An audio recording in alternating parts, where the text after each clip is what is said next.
Hey everyone, and welcome to another gtaonline video here on the channel. Today I'm going to be reviewing the brand new variation of the Hunting Pack Adversary mode called Hunting Pack Get Lamar. Now if you've never played the Hunting Pack mode before, there are three teams: the defenders, attackers, and the runner. The runner drives a somewhat slow vehicle to a point a few miles away, and the attackers have to try and stop the vehicle from getting to that point.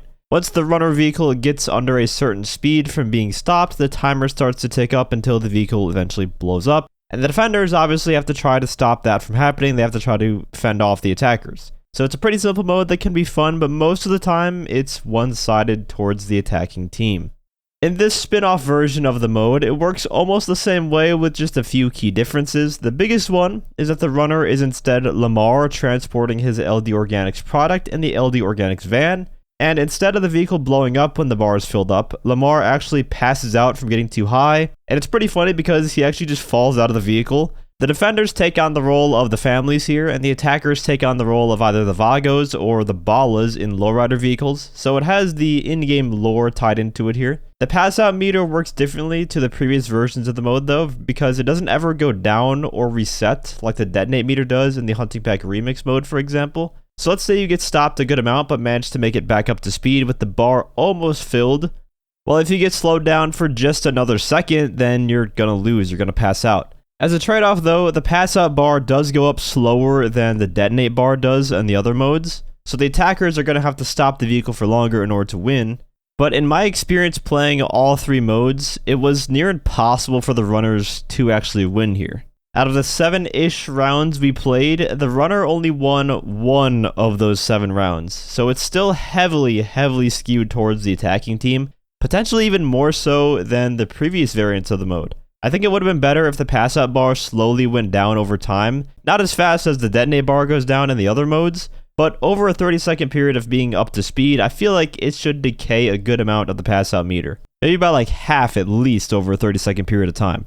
Or perhaps instead of completely failing once the bar fills up, and instead just starts affecting the runner's ability to drive properly and making it even harder on them. Like during the single truck weed cell mission, for example, how your driving gets messed up, how you randomly start turning left and right. And you instead have a time restraint to get to the objective instead of just failing immediately. Your screen does start to turn saturated and blurry when the bar gets more and more full, but it doesn't ever affect your driving capabilities, only visually, I guess. As it stands now, I think it still is heavily skewed towards the attacking team. And the one round where the runners did win out of the many rounds we played, the only reason they did win was because they were boosting the back of the van by hitting it with the defender vehicle to make it go faster, so we couldn't really catch up to it at all. I think out of the entire round, we had one attempt to crash it, and that's it. If you don't utilize that strategy, then you basically just have no chance of winning as the runners. Unless, of course, the people on the enemy team are playing blindfolded or have just never driven in a Grand Theft Auto game before.